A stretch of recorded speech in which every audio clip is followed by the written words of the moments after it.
جب حضرت عمر رضی اللہ عنہ کو بدبخت اور ملعون ابو لولو فیروز مجوسی نے نیزہ مارا تو آپ رضی اللہ عنہ کو دودھ پلایا گیا جو پسلیوں کی طرف سے نکل گیا۔ طبیب نے کہا، اے امیر المومنین، وصیت کر دیجئے، اس لیے کہ آپ مزید زندہ نہیں رہ سکتے۔ حضرت عمر رضی اللہ عنہ نے اپنے بیٹے عبداللہ کو بلایا اور کہا، میرے پاس حذیفہ بن یمان کو لاؤ۔ حذیفہ بن یمان وہ صحابی رسول تھے جن کو رسول اللہ صلی اللہ علیہ وآلہ وسلم نے منافقین کے ناموں کی لسٹ بتائی تھی، جس کو اللہ کے رسول اور حذیفہ کے علاوہ کوئی نہ جانتا تھا۔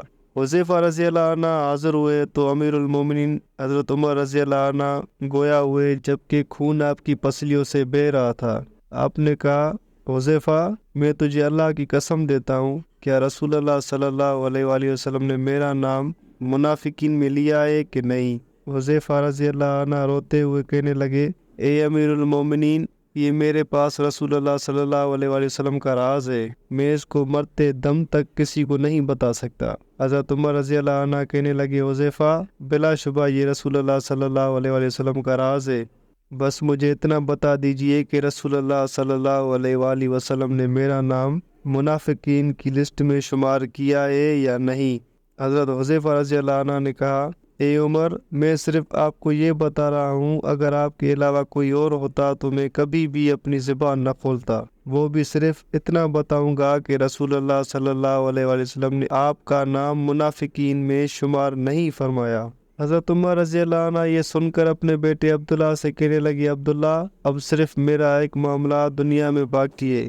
تو حضرت عمر رضی اللہ عنہ کے بیٹے عبداللہ کہنے لگے، ابا جان، بتائیے وہ کون سا معاملہ ہے؟ حضرت عمر رضی اللہ عنہ نے کہا، میں رسول اللہ صلی اللہ علیہ وآلہ وسلم اور ابو بکر رضی اللہ عنہ کے پہلو میں دفن ہونا چاہتا ہوں۔ اے میرے بیٹے، ام المومنین حضرت عائشہ رضی اللہ عنہ کے پاس جاؤ اور ان سے اجازت طلب کرو کہ عمر اپنے ساتھیوں کے پہلو میں دفن ہونا چاہتا ہے۔ ہاں بیٹا، عائشہ رضی اللہ عنہ کو یہ نہ کہنا کہ امیر المومنین کا حکم ہے، بلکہ کہنا کہ آپ کا بیٹا عمر آپ سے درخواست گزار ہے۔ ام المومنین عائشہ رضی اللہ عنہ کہنے لگی، میں نے یہ جگہ اپنی قبر کے لیے مختص کر رکھی تھی، لیکن آج میں عمر کے لیے اس سے دستبردار ہوتی ہوں۔ عبداللہ مطمئن لوٹے اور اپنے ابا جان کو اجازت کا بتایا۔ حضرت عمر رضی اللہ عنہ یہ سن کر اپنے رخسار کو زمین پر رکھ دیا اور ان کے بیٹے عبداللہ اپنے باپ کے چہرے کو اپنی گود میں رکھ لیا۔ باپ نے بیٹے کی طرف دیکھا اور کہا، اس پیشانی کو زمین سے کیوں اٹھایا؟ اس چہرے کو زمین پر واپس رکھ دو، ہلاکت ہوگی عمر کے لیے اگر اس کے رب نے اس کو قیامت کے دن معاف نہ کیا۔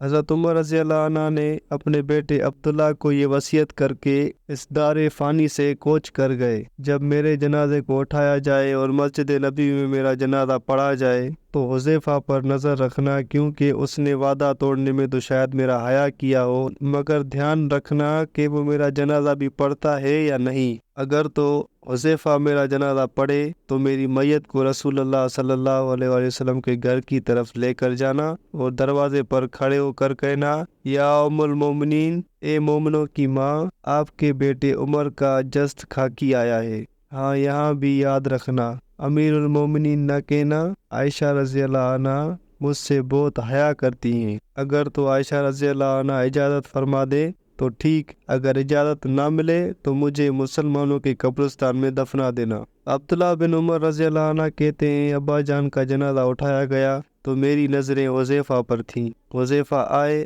اور انہوں نے ابا جان کا جنازہ پڑھا۔ میں یہ دیکھ کر مطمئن ہو گیا اور ابا جان کی میت کو حضرت عائشہ رضی اللہ عنہ کے گھر کی طرف لے چلے، جہاں ابا جان کے دونوں ساتھی آرام فرما تھے۔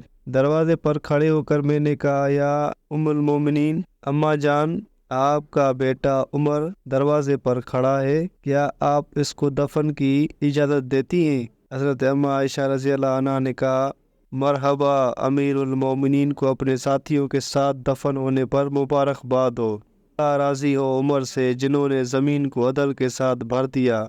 اللہ سے اتنا زیادہ ڈرنے والے، اس کے باوجود کہ رسول اللہ صلی اللہ علیہ وآلہ وسلم نے عمر کو جنت کی خوشخبری دی۔ السلام علیکم ورحمۃ اللہ وبرکاتہ۔